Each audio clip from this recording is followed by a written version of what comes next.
नमस्कार दोस्तों, आप सुन रहे हैं रेडियो गढ़वाणी FM 90.8 पर। दोस्तों, आज स्वास्थ्य के संबंध में जानकारी के कार्यक्रम के तहत हम आपके बीच में लेकर आए हैं। जैसे कि आप सभी जान रहे हैं, आजकल आँखों का रोग यानी आई फ्लू का प्रकोप बहुत बढ़ा हुआ है और जाहिर सी बात है, ये मौसम के परिवर्तन के कारण आई का फ्लू बढ़ा है। और इसी संबंध में हम आज जानकारी लेने के लिए राजकीय संयुक्त चिकित्सालय कोटद्वार में आए हैं और हमारे साथ में हैं PMS डॉक्टर विजय एस भारद्वाज जी। तो हम डॉक्टर साहब से जानना चाहेंगे कि क्या है ये आई फ्लू और इसमें कैसे सावधानियां बरती जाए और कैसे इसका इलाज संभव है। तो डॉक्टर साहब, आपका रेडियो गढ़वाणी FM 90.8 पर हार्दिक स्वागत है। वंदे मातरम। एक्चुअली क्या है ये जो आई फ्लू है, फ्लू का मतलब इन्फेक्शन सर। तो ये एक वायरल डिजीज़ है जी सर। वायरस के द्वारा होती है जी। और जो भी डिजीज़ जो वायरस के द्वारा होती है वो कम्युनिकेबल होती है। कम्युनिकेबल मतलब एक व्यक्ति से दूसरे व्यक्ति में ट्रांसमिट हो सकती है जी। तो ये जो सीजनल डिजीज़ है ये विशेषतर आप इसको इसी मौसम में पाएंगे। बहुत तेज़ गर्मी जब होती है, टेम्परेचर बढ़ता है, तो टेम्परेचर बढ़ने के साथ साथ में ह्यूमिडिटी के साथ में जो इन्फेक्शन होता है वो वायरस पनपता है और वो आई की कंजंक्टिवा पे इफेक्ट डालता है। अच्छा, ठीक है जी। इसलिए उसको वायरल कंजंक्टिवाइटिस भी कहते हैं इस फ्लू को जी। तो होता क्या है इस फ्लू में, वो कंजंक्टिवा जो होती है वो इन्फ्लेम्ड हो जाती है, रेड हो जाती है। रेड होने की वजह से व्यक्ति को फॉरेन बॉडी सेंसेशन होता है। फॉरेन बॉडी सेंसेशन मीन्स जैसे कोई पड़ा हुआ है उसकी आंख में। अच्छा। तो उस बेचारे को देखने में दिक्कत होती है और उसको कंटिन्यूस वाटरिंग होती रहती है, उसको वो वाटर निकल रहता है आई से। तो इसमें disease is not as dangerous as people think. जैसा लोग सोचते हैं ऐसा कुछ नहीं है। ये वायरल डिजीज है, इसका इंक्यूबेशन पीरियड 3 से 4 दिन में पूरा हो जाता है। अच्छा। और इसमें कुछ नहीं करना आपको जी। आईज को आप क्लीन रखिए, अपने द्वारा यूज़ किए हुए जो टिश्यू पेपर या जो भी आप यूज़ कर रहे हैं। मेरे ख्याल से लोग जो रुमाल यूज़ करते हैं वो गलत है। अच्छा। आप जो सैनिटाइजर जो नैपकिन जो होते हैं वो यूज़ करें, उसको डिस्पोज ऑफ कर दें। डिस्पोज ऑफ ऐसी जगह करें जो कहीं आपके डस्टबिन में हो। दूसरा ये है, अपने हैंड से किसी से हैंड शेक ना करें ऐसे में, क्योंकि आपसे वो वायरस कम्युनिकेट करके दूसरे में पहुंच सकता है। तीसरा प्रिकॉशन क्या है, आईज को क्लीन रखें।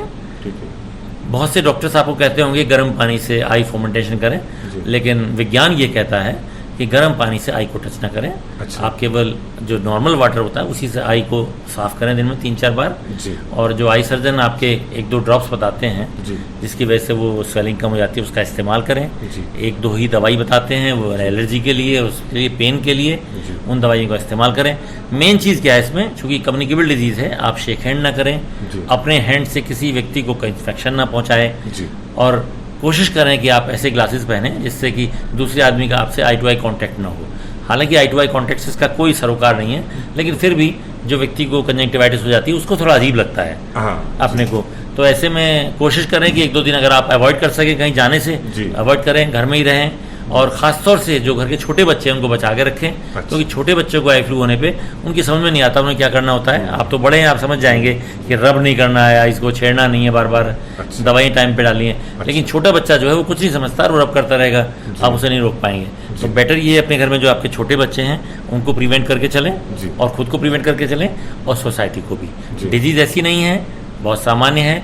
हर बरसात में, हर तेज़ गर्मी में जो टेम्परेचर बढ़ता है ये होती है। बिल्कुल नहीं, कुछ ये भ्रांति हो रही थी कि पिछले दिनों से कि इस बार कुछ अलग है और कई दिनों तक रह रही है और ज़्यादा पीड़ादायक है, ये सुनने में आया था। और दूसरा ये कि ये देखने से ही मात्र हो जाता, कुछ ऐसी भी भ्रांति होती है कि देखने से ही हो जाता है या सामने या हवा से ये आ जाता है। हवा से ये संक्रमण संभव है क्या? बहुत सी भ्रांतियाँ हैं जी। जैसे देखने से हो जाता है, ये भ्रांति है जी। ठीक है। बहुत ज़्यादा हो रहा है पहली बार से, ये भ्रांति हो भी सकती है और नहीं भी, क्योंकि ये डिपेंड करता है कि वातावरण का टेम्परेचर क्या है। अच्छा। तापमान क्या है जी। और ह्यूमिडिटी क्या है। अगर ह्यूमिडिटी और तापमान दोनों बढ़ेंगे तो फ्लू का जो स्तर है वो ज़्यादा होगा। अच्छा। कुछ समय तक ज़्यादा टिकेगा, क्योंकि वायरस को जो एनवायरनमेंट चाहिए वो उसको एनवायरनमेंट मिल रहा है। वायरस को एनवायरनमेंट मिलेगा, वो फैलता रहेगा। दूसरी बात क्या है कि ऐसा नहीं है कि ये एक बार हो जाए, ये अगर आप दोबारा किसी के कांटेक्ट में आ गए इन्फेक्टेड के तो वो दोबारा भी आपको हो सकता है। और जो तीसरी आप बात कर रहे हैं भ्रांति कि हवा से हो सकता है, ऐसा हर वायरस के लिए संभव नहीं है। अच्छा। हवा से होगा तो सबको ही हो जाएगा जी, क्योंकि वायरस तो हवा में है ही। ये आपकी इम्यूनिटी पे भी डिपेंड करता है, आपकी शरीर की प्रतिरोधक क्षमता कितनी है, हवा से भी हो सकता है। अच्छा। लेकिन आपकी प्रतिरोधक क्षमता कितनी है अच्छा। इस पे है। लेकिन ज़्यादातर इसका जो सरोकार है वो कांटेक्ट से है। जितना आपका कांटेक्ट होगा उतना ही ये ज़्यादा होगा।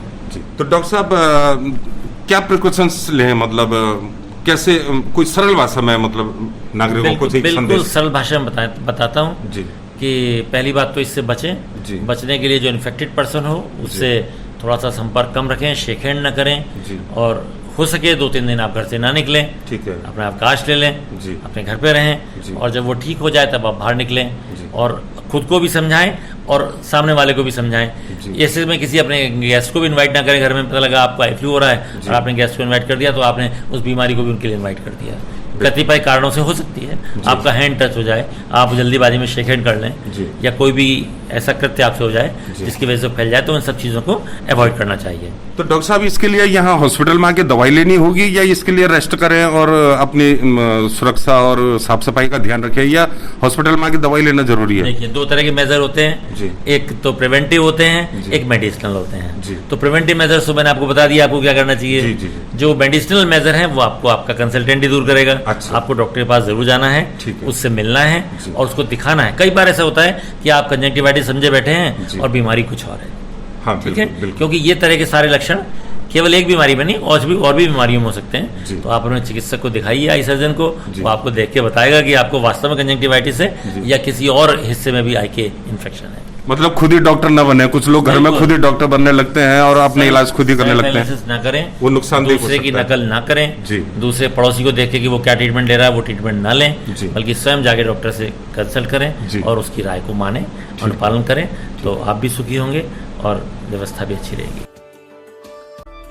तो अभी हमारे साथ में थे डॉक्टर विजयेश भारद्वाज जी, जो कि पीएमएस राजकीय संयुक्त चिकित्सालय कोटद्वार में है। और आप सभी श्रोताओं ने जाना कि आँखों का रोग आजकल किस प्रकार फैल रहा है और एक दूसरे के छूने से, हाथ मिलाने से ये रोग फैल रहा है। तो सचेत रहें, स्वस्थ रहें और सुनते रहिए रेडियो गढ़वाणी FM 90.8।